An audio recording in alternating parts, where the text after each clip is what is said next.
মহাভারতে পিতামা ভীষ্ম বলেছেন, যদি কেউ একটি কর্ম প্রতিনিয়ত করতে থাকে 12 বছর পর সেই কর্মটি সিদ্ধ কর্মে পরিণত হয়। গোকুলে অদ্ভুত ভক্ত ছিলেন কৃষ্ণদাসজি। তিনি এই কথা শুনতে পেয়ে ভাবে বিভোর হয়ে মন্দিরে শ্রীকৃষ্ণের বিগ্রহের কাছে গেলেন। তিনি গিয়ে বললেন, হে প্রভু, আমি 12 বছর ধরে আপনাকে মালা পরাতে আসব। 13 বছর পূর্ণ হওয়ার প্রভাতে আপনাকে সশরীরে আমার কুটিরে আসতে হবে মালা পরতে।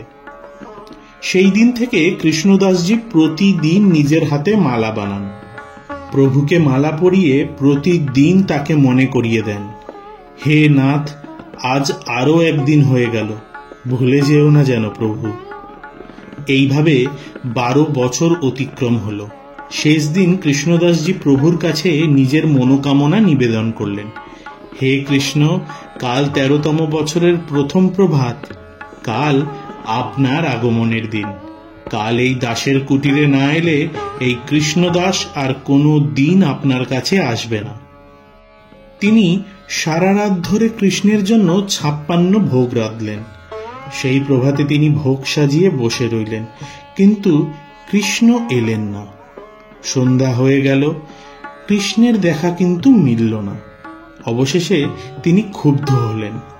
56 ভোগ একটা পুটলিতে বেঁধে নিয়ে মন্দিরের দিকে তাকিয়ে ক্ষুব্ধ কণ্ঠে বললেন, কৃষ্ণ বলে কেউ নেই। তিনি শুনতে পেলে আজ আসতেন, ও শুধু একটা পাথরের মূর্তি মাত্র। এই বলে তিনি সেই স্থান ত্যাগ করলেন। হঠাৎ পথে যেতে যেতে তিনি দেখলেন এক সুদর্শন রাখাল বালক অনেক গোমাতাদের নিয়ে তার দিকেই আসছেন। সেই বালক কৃষ্ণদাসজিকে বললেন, বাবা, কিছুক্ষণ অপেক্ষা করুন, গোমাতারা আসছেন, আপনি আহত হবেন। কৃষ্ণদাসজি বালকের অনুরোধে দাঁড়ালেন।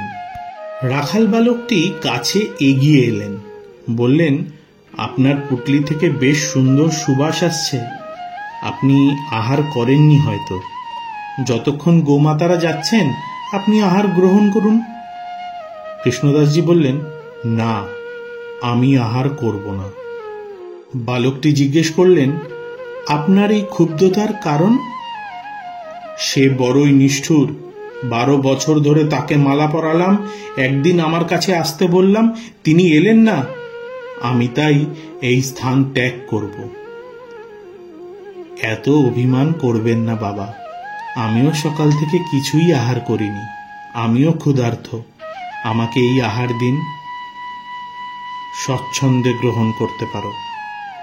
বালক বললেন, আমার হাত গোবরে পূর্ণ হয়ে আছে, আপনি আমাকে আহার করিয়ে দিন। এইবার কৃষ্ণদাসজি একবার সেই বালককে খাওয়ান, একবার নিজে খাচ্ছেন।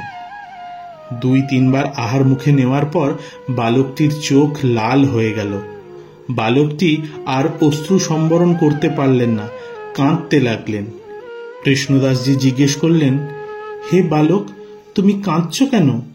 আমি তোমাকে আহার করিয়ে দিচ্ছি।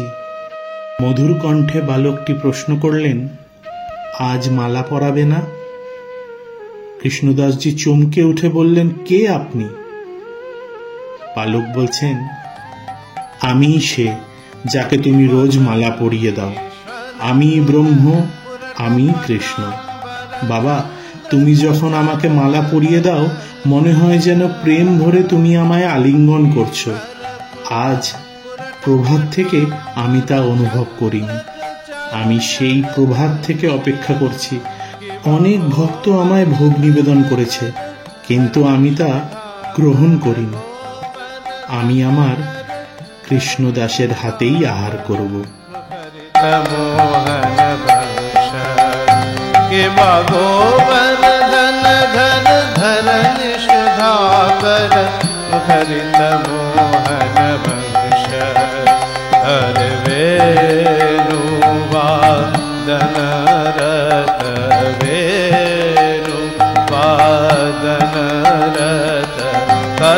कदम्बताले तोर मूले वेणुवादनरत कदम्ब बताले तोर मूले वेणुवा धनरत कदम बताले तर मूले वेणुवा धनरत कदम बताले तर मूले वेणुवा धनरत आहा बिचल मूर्ति त्रिभंग आहा बिचल मूर्ति त्रिभंग